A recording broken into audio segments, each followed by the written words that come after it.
All right, ladies and gents, welcome to a special podcast. We've got the biggest guest we've ever had in the podcast. You just heard his voice. There he is, the man. We call him the Tahitian Wrecking Ball. Marcus Atirai, how are you, brother? Yeah, good. Thanks. Thanks for having me on. Man, it's a pleasure to have you on. It's been too long. I don't think we've ever sat down like this, or maybe we have once. Maybe either way, either way, it's been too long. Because I know so many arm wrestling fans out there are a big fan of you, and so it's good to have you on, man. Thank you, man. Yeah, Thanks. you got AWE number 2 coming up on the horizon. You're doing some big things there. You're running a Kingpins club out of Marsden, Yeah. which is going through the roof. You as an arm wrestler seem to be evolving. There's a whole lot going on in your world at the moment. Just tell me, man, how are you feeling? How's the arm wrestling world going for you? Arm wrestling, man, it's been a huge journey from when I started. When I started, it was just I think that I was just hop in kind of thing. Like, because I was in between fighting, and then on my times off, one of the boys would be like, "Do you want to come down to arm wrestling?" I'll be like, "Oh yeah, I'll give it a go." But since then to where I am now, like, just I'm fascinated of because how intricate arm wrestling is. It's not as simple as people think. People think, oh, the bigger you are, the stronger you are in arm wrestling. But I've come a long way to even think that now. So Yeah. Although I mean, you definitely are super strong. Like your strength. One thing that I've found about you is that as you've evolved, you're quickly using your strengths better and better and better. And there's this, like, for me, I had this inevitable feeling of like, there's gonna come a day, and Devin Larratt actually shared this with me one time as well. He said to me, Ryan, Marcus will become the number 1 in Australia. It's inevitable. You know that. And I'm like, yeah, I can feel it. It's just like, I feel like, yeah. there's still a lot of holes that I need to close off to become a complete arm wrestler. There's still a few things I'm still figuring out. So I'm still learning. I'm not saying How long have you been arm wrestling, man? Truthfully, like properly, actually putting my mindset and everything in it, probably about 2.5 years. But I've been arm wrestling. Yeah. But in those times, I've never trained arm wrestling, never grabbed one of those rolling things. I've just turned up to competitions because I loved it. Because it was the closest thing to fighting for me. Because it was just the same adrenaline, not as much as knocking someone out, but the same. The crowd cheering and yelling. It's just one against one. It's not a team sport where it's my team against your team, or it's pretty much me or him that's going down. Man, tell me about that that debut in the AWE you had, because you talk about knocking people out. Like it did that. I feel like what you did that day was the equivalent of knocking people out. I felt like that was home because all the stuff that I felt when I was fighting, it all came back when I was inside the cage, and I was feeling the cage, the fence, I was feeling the ground, how bumpy it was, and I was just like, man, I want to be back here, but I don't know, I'm just getting too old. My bones are not as explosive as it was before. For anyone who missed it, what Marcus did was he faced 2 opponents, and you weren't even scheduled to face 2 opponents. No. You faced Adam Laura, and you threw him off the table, and that was impressive enough. Lachlan Carpenter was the final match, and I was going to be taking him on because his opponent pulled out, and I said, "Oh, look, I can go back to back." But I had a match with Matei Irangi, and I lost, and I was gassed. And I said, "Marcus, wait, I need you." And you stepped in, and you threw him off the table. Yeah, I mean, I wasn't ready. Like, 'cause I was in the middle of eating my burger, and they were like, "You want to jump on?" I was like, "Yeah, whatever, I'm keen." Yeah. And the first match that I came onto the table with Lockie, then I was still sleeping, and then my hand just went down. I wasn't loading, wasn't ready, and it took me on the first one. That made me angry, and I was like, "No, not today." Yeah. That's unreal. Today's my day. So yeah, when it came to the second round, I just took everything, just went sideways. Yeah, we're good. Went down. And now, of course, you're scheduled to actually contest the AWE heavyweight belt. You're facing a man that's incredibly experienced within the sport. Guntars Baikovs from Latvia. He's been a Latvian super heavyweight champ. He's been a European super heavyweight champ. He's been arm wrestling about 25 years. 25 years. He's extremely experienced in the sport. Damn. How are you feeling going into such a big match? I'm confident, man. But the thing with Gunters, he's really nice. He's a nice man. It's just so hard for me to bring all the mana and all the I don't know the energy for me to take him down. I feel bad. Do you feel But, yeah, I just, it's just because he's such a nice man. He is a nice dude. He really is. The last AWE one, we were at his house after, and he was a good host and everything. Like, I don't know if that was a way of him just trying to soften me up for our match. I don't know, because it worked. Stylistically, he is. He's not a small man himself. He's about 125, 130 kilos, I think. Tall, low hand top roll. How are you feeling going into that specific style? He can have his top roll. I'll just have his whole hand. I'll just go sideways. Just gonna throw him sideways. Just go sideways. And that's actually one of the coolest things about your style is that I liken your style to literally throwing a baseball or something like that. Like when you get someone, you just literally. I've never seen anyone aggressively throw like that. It's actually a boxing hook.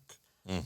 So the way that I would knock out someone is the same way that I would use. So I use my legs, my hips, my torso when I switch, and then obviously because you can't when you punch someone just with your right hook, you're not gonna knock anyone out. You're probably gonna hit him, but you actually need to load your whole body and hit him down. Yeah, it's kind of like a bowling pitch. Yeah. I actually took it from the fighting side. Dude, when you do it, it's crazy impressive. It's something that you just don't see other people do it, and it makes the coolest thing about it isn't. And I know you don't want to hurt people's feelings, but the coolest thing is seeing the look on the other dude's face, because it's like you're just not in the realm. I feel bad because I've done it to a few people, and it's. I mean, I need to do it because probably any other way they'll probably take my hand or anything, which I'm not educated enough for me to counter all of that. But all I know is go sideways, bang his hand down, and take the win. Man, well, I can't. Because one of the other ones, I think it was Grant. Can't remember his last Grant name. Tolentino? Yeah. I had one super match with him, and I did the same thing. And I never got to say sorry to him. He left, and I haven't seen him in a while. But like that was one of the first few hits. Him and Torben. Yeah, I was there for the Torben moment as well, and the crowd goes wild when you do it. The crowd goes wild. Literally, it's because it's such a shock because the match looks like it's potentially even, and then you just pull the trigger, and the acceleration is crazy. So, I'm really looking forward to the match with Gunters because it's for the belt. It's for a big title, and Gunters is so experienced. I'm like I don't know which way to go. I think if I had to say who's got better technicality, it's Gunters. Who's got the raw power? It's like I don't know what happens. So it's I don't know if you remember. We did actually have a match like 2017. Okay. 2018 Nationals. Remember? How'd that go? He beat me, but I got his hand down like close to the pad, and at that time I didn't even know what the hell I was doing. Yep. I brought his hand down, and I was like looking around, looking at Jordan, looking at you. I was like, they're like top roll. I was like, what's that? And I was just, then he beat me, and I had to beat him twice for me to take the national. I came second. Yep. There you go. Okay. Yeah. I didn't realize you guys had pulled before, so that's exciting. I'm going to go look that footage up after this. But have you got like you mentioned earlier that you're kind of 2.5 years into really being into the sport. Now that you've made an immense debut at AWE1, you're facing Gunters. If all goes well, have you starting to look international? Are you starting to say, hang on, where are these guys that are out there? Yeah, because with Australia, like, I like to leave Australia as Australia. Like, if I do beat Gunters, I want to go international and look at other people, other opponents, whoever it may be. Like, me and I'm really bad with names. One of the boys that came to training, we were talking about who are this potential. One that I do, because I never use, like, one of my main powers that I do have in arm wrestling is hooking. The majority of all my matches, I've never hooked anyone. Yeah, that's true. And one of the people that I know that loves to hook, that I'm looking up to, is the real tall dude. I'm American. Micah Yellow? Yeah. Okay, I yeah. want to see like how I go with his hook against my hook. Yeah. Similar height, I guess. No, Yep. I mean he might be a little bit taller. Yeah, I think you guys would be a similar height from memory from when I've met Mike. Obviously, Lachlan's about to face Mike too, so that'll be interesting. Oh yeah. He's facing him at East vs West. But yeah, nice. man, I think you are. I mean, look, Gunters is an international in a lot of respects. I mean, he's Latvian. He lives in Australia now, but he's Latvian. He did all his arm wrestling over there. So you're getting that touch in the water, which I think is good. I'd love to see you against Matai Urangi Morris as well. I think that's an exciting match. Yeah. The combined weight, you guys are the same weight, I think, Probably break 165. the table. Yeah, and so there's huge things there. But then absolutely the American audience, there's a few guys like seeing someone like you and Derek Smith, you and Corey West, you and Mike Aiello, you and any of those guys, I think you'd be right there. Yeah. See how we go. I actually don't know because unless we actually have an arm wrestling match, then we know where we are. But at the moment, just arm wrestling Australians, I don't know. Yeah. Well, we're about to see Todd Hutchins up against Matai Urangi Morris. It'll be interesting. I don't know. Todd's not someone who typically sticks around and has after pulls. Oh, okay. But I would love to see you grip Todd Hutchins as well because you have a very unique shape to your game. Yeah, it's weird. It is very different. Yeah. I say it's weird as well myself. I don't even know what I'm doing. In all honesty, no. But it works and it troubles inside pullers. As you said, you've never really used your hook, but I know from my experience that if I personally try to go inside on you, it's a wall. Yep. It really is. And majority of the times that I do arm wrestle, I always take the mindset of what a jiu-jitsu person would do, what a Muay Thai person would do, what a boxing person would do, and that's the same mindset that I take onto the table. And just the endurance and power. Do I need this? Like the techniques and all of that aspect, I bring it to the table, and I think that's why I've climbed up a bit. Started to rise up. Awesome. In arm wrestling, yeah. Man, what are you weighing right now? Embarrassingly, 170 kgs. That's awesome. I'm actually trying to go down. That's not embarrassing. I think that's awesome. No, that's embarrassing, man.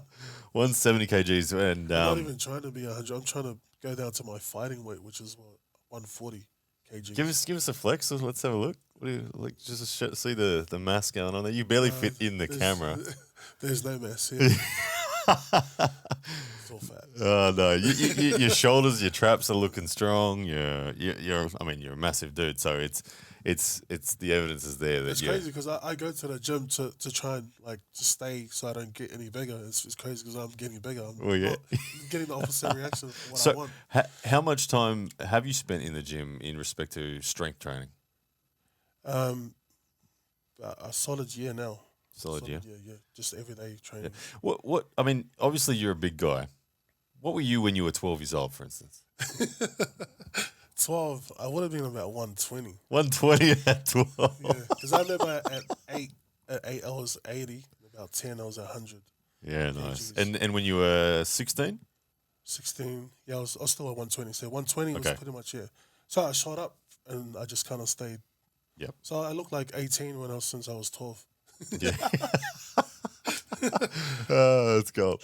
Yeah. So you've been massive all along, which is no surprise to me. You got any brothers? Yeah. They're bigger or smaller? Same size. Same size. Same size. Yeah. And your old man, he's big as well? No, he's probably your. There you go. So your dad. Yeah, probably your. And I'm like 108, 110. Shorter than you. There you go. Yeah. There you go. Well, your mum gave you the giant genes, did she? No, she's way smaller than my dad. I don't know. But I know all my uncles are pretty big people. There you go. And yeah, everyone else I know in the family. It's just my parents. They're the only odd ones out. Awesome. Even my sisters are not as tall. Just the boys in our family. Yeah, there you go. Hey, have you had a look at the other matches in AWE 2? Have you got a match that's exciting you most? Who was it? Oh, Mario. Mario and Rickard. Tell us. I want to know what your perspective is on that because Mario and Ricard is a very interesting match. It is interesting. It's What do you reckon? I'm gonna lean over to Ricard. It's just pure power, pure strength. And if you ask me 4 5 weeks, I'll be Mario. But what he's learned over the last few weeks, oh man, he's doing his homework. He doesn't just train at training, kind of like what I do. He actually goes home, does his homework, does his research, and he comes back every week stronger and stronger and stronger. I'm just probably stronger than me. I definitely feel like he is stronger than me. I'm without a definitely doubt. stronger than me. Then He's stronger than me. I have to try to be real tricky to be able to get around him. yeah, and for me as well, like if I was really like in training, he beats me all the time. But if I was really to actually have I have to use everything that I have to try and beat him. So Yep. It'd be great to see if Ricard, what he does under the competition feels well. Will he fire up? Because we don't know what his comp version I'm gonna is. fire him up. Nice. So I got permission to slap him to wake him up if he misses the first round. So That's awesome. I hope I don't knock him out on that first slap. And what are you thinking about Lachlan Adair and Jordan Sill? I don't know too much about Jordan Sill, but the way Lockie's feeling right now, Lockie, Lockie's in good shape. yeah, Yeah. I got leaning. Yeah, was it 4 rounds? First of four. All of them are first of four. Yeah, first of four or Lockie. Yeah, nice. And finally, what about myself and Artem Taranenko? How's that one going to go? Yeah, 4. Yeah. 4 to blue. Yeah, beautiful. Good. I'm not just backing the boys up. This is what I know. Like I don't know too much about the other guys, but from what I feel, and I know where I'm at, and how you guys make me feel on the table, I'm just like, surely there's no one stronger than, Yeah. That's awesome. So we'll get to see on the day. Nice. Yeah, well, man, it is coming up pretty soon, isn't it? Like how fun is this? We're all flying down to Adelaide. Yeah. I'm looking forward to that. You can see the size of the two of us sitting here at the table. We've got 6 of us on a flight, and I have had it confirmed that we're all in the same booking, and we're 3 in a row. We're Really? Yeah. I thought I was sitting with the pilot. So we are going to have a total of about 900 kilos of dudes sitting in 6 seats. How are you gonna go? Have you ever flown next to? You can maybe every time imagine I do. you, Ricard, and Lachlan next to each other. It's not just the width as well; it's also the length. Sometimes my knee rubs on the chair in front, Yeah. and I have to sit sideways. And when the people walk through the aisle, they always hit my legs and my elbows. I'm just like, oh man. Yeah, I'm just envisaging you, Lachlan, Ricard. Imagine in a row. Imagine if Mate was on the same flight too. Oh god, it's gonna be good, man. So you were just telling me about the overall ranks, how much they mean to you. What is your opinion on arm wrestling rankings and all that? I actually don't care about the arm wrestling rankings. As long as you guys can arm wrestle, like number 2, number 3, number 4, whatever spot you want, you can have it. But the question is, can we arm wrestle? Like, do you want to arm wrestle for that spot? Like, I don't care about the rankings. You can have it. Yeah, I just want to arm wrestle. So you're not someone that shies away from competition. You don't. Nah, I'll arm wrestle any day. As long as my hand feels good, I'll arm wrestle you today, tomorrow. I don't need 3 months. Yeah. Just do it. No, because you learn. I learn more from arm wrestling. I learn more from losing than I do from winning. I'll tell you what I do when I win. I go home and I go put my legs up and I watch Netflix or whatever. But if I lose, I want to go back to the pad. I got to figure out what went wrong. Why didn't I beat this person? Because I know my ability. I should be able to beat everyone. And I'm not. I know who I am, and I know where I come from. I know my background, what I've done, and for me to lose to someone and it's just like what happened. So I need to figure out what. So that when I lose, like when I come back, it's like a big Titanic that's going to come back. It's not going to be a little boat that's going to come back. It's a big ship. So I learn more from losing than I do from winning. Because when I win, I just go home and do nothing. So after you crush Lachlan Carpenter, you just chilling. That's what I've been doing for the last 3 months. I've been just chilling, just watching everyone arm wrestle. Yep. But, Yeah, nice. Yeah, the rankings are an interesting thing, isn't it? Because a lot of people take a lot of, like a lot of, I don't know, self satisfaction from the ranks, and I like I sit at number 2 on the ranks, and in my head I'm like, I enjoy the fact that there's people chasing me for the rank, yeah. but every time I often ask, well, do you want the match? They say no, I need 6 months or something, or they want. So it's a funny thing, like. Like for me, I'm happy to be a number 9, number 10 because I know where I'm at, and also I know who I can arm wrestle and all that. But like, it's good. Realistic, well, on my list, you're number 3 in Australia. On my personal list, On if my, for me, I reckon I'll be 9, 8. there's no way you're 9 or 8, no way. Like I don't know what you're basing your rank on, but if I'm basing my ranks on just if we were all in the same tournament on the same day, who am I fearing most? You're the person I fear most out of the guys I'm expected to beat. If you know what I mean. Why?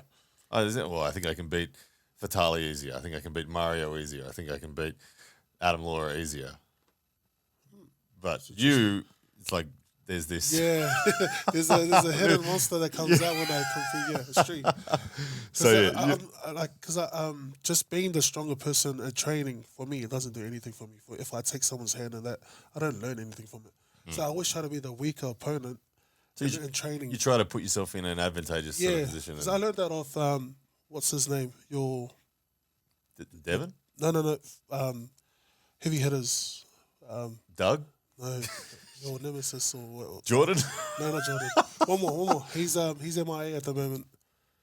My nemesis that's MIA. He hasn't arm wrestled for a while. Man. Grant Tolentino? No. He used to run the Danny Tesh. Danny Tesh. How did I forget Danny Tesh? Sorry. Yeah. We got there. We stopped talking about you, but he was the one that I was, because he said when he's strong, he always puts himself in a bad position, and then he always, so when he learns how to be in a bad position, he knows how to get out of a bad position, just in case in a comp he gets there. So every time I'm training, I'm always in a bad position. Someone takes my hand. Oh well. I like that too. Like I've said it to you before. I have a side quest that I'm gonna beat you in a hook. Like I keep on. I'm like I can get you out here, but I'm like, damn it, get him in on the hook. Will be real. I'll be really happy if I ever get you in a hook. And I guess that's why, since I started arm wrestling, that's why I've always been good at holding, because I like holding people more than going. But a lot of people don't know that I can actually do offense as well. Yeah. A lot of people just think I just hold people, go Kingsmere, but I do have offense. Yeah. Well, I'm looking forward to seeing it. Because you famously held Devon Larratt on your first ever experience. Yeah. Yeah. You met him and held him. That was crazy. That was a while back, yeah. I don't know. That was just from the hook. He just, I think the way he gripped me, I think he was just in a bad position and he just couldn't get out.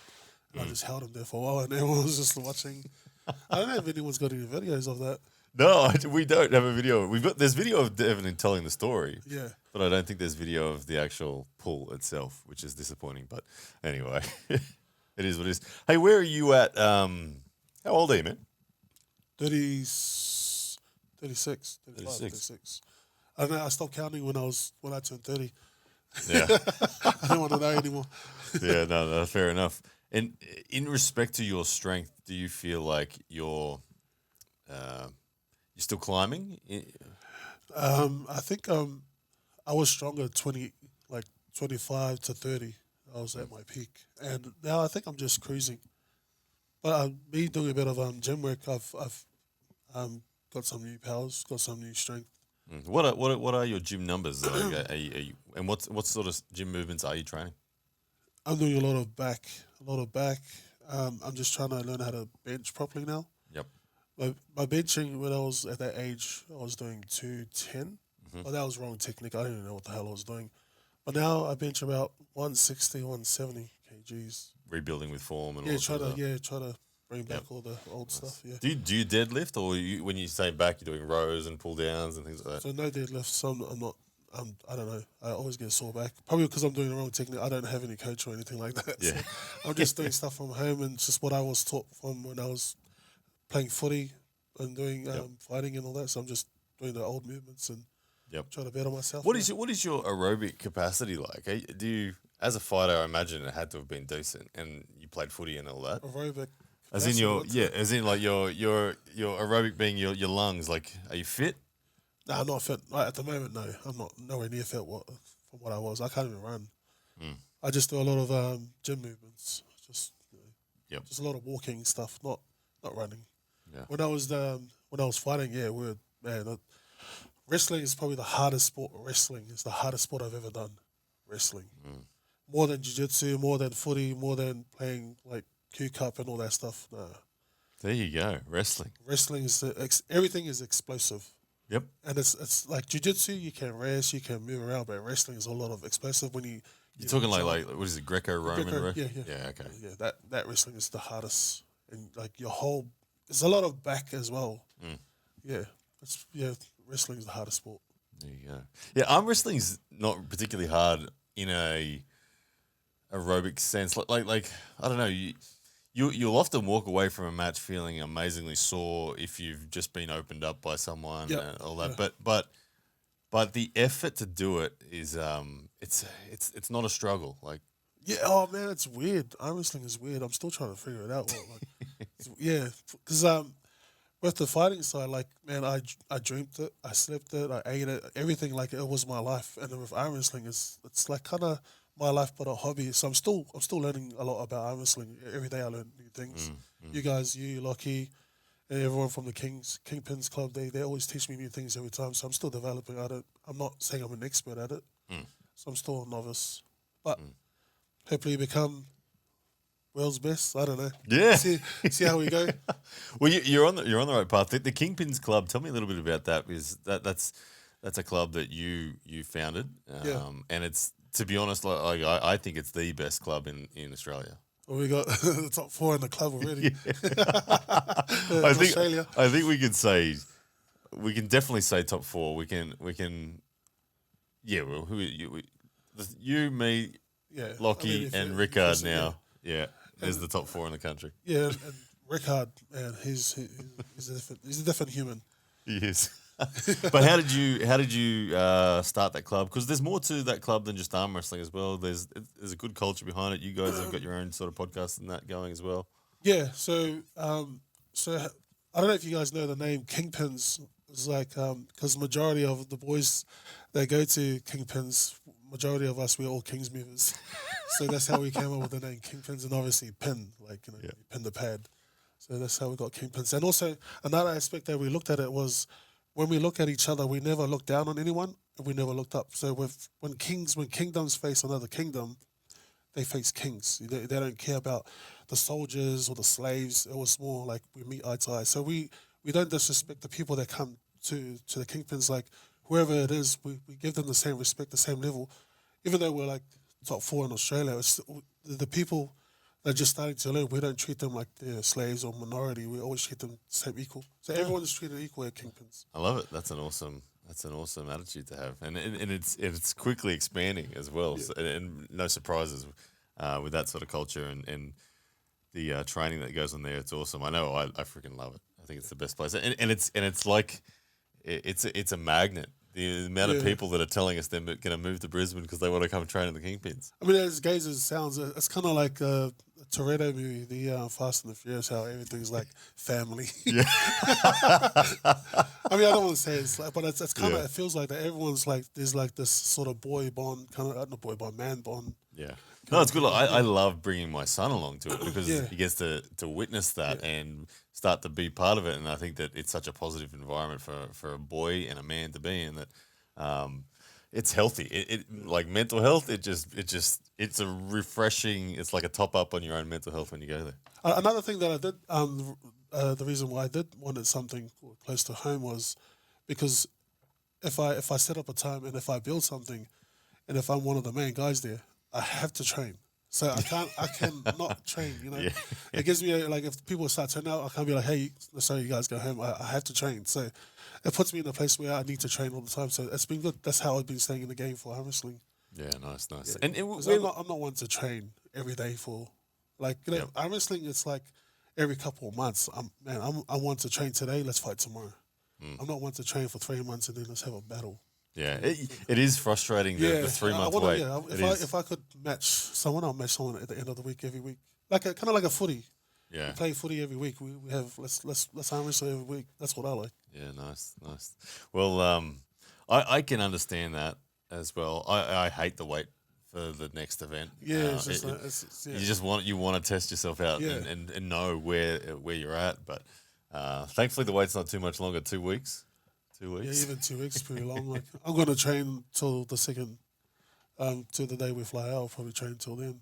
Yeah, wicked. Got a lot of catching up to do. Hey, what's the name of the podcast that you guys are running? It's Our Message. So we also we developed another a podcast where it's more about men's mental health, and so we lost a lot of people, and just through just doing things like taking their own lives. I don't know if I'm allowed to say that on here. Yeah, you can say that, of course, man. Yeah, so we try to just bring positive message, positive vibes, and just to see people our experience and how we cope and how we went through things, and we're not trying to get like superstars and talk about their stories. We're just trying to talk about the people, your next door neighbor or the people down the road. Like we're trying to relate to everyone, you know.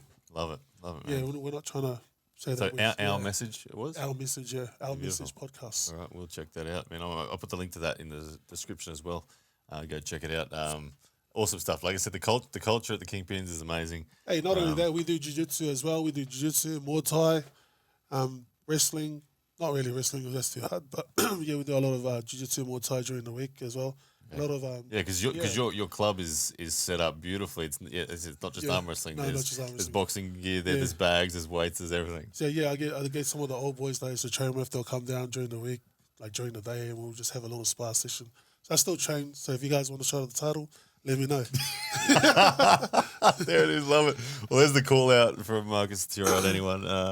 He's ready for a match every day of the week, pretty much. Good to go. So, good stuff. All right, guys, we might wrap that one up. Hope you enjoyed that podcast. The Tahitian Wrecking Ball, Marcus Atirai, he's going to be at AWE2 contesting up against Guntars Baikovs for the heavyweight title. The belt is on the line. Marcus, best of luck, brother. Just one more message as well. If you guys are up in Queensland, Brisbane, if you guys want to come down to the club, and you want to come say hello, come trying to learn about arm wrestling and all that, just give us a yell on our page, and yeah. Beautiful, and it's usually 6:30 on a Wednesday night. 6:30 on Wednesday. That's arm wrestling, yeah. Beautiful. All right, guys, we'll see you guys. there.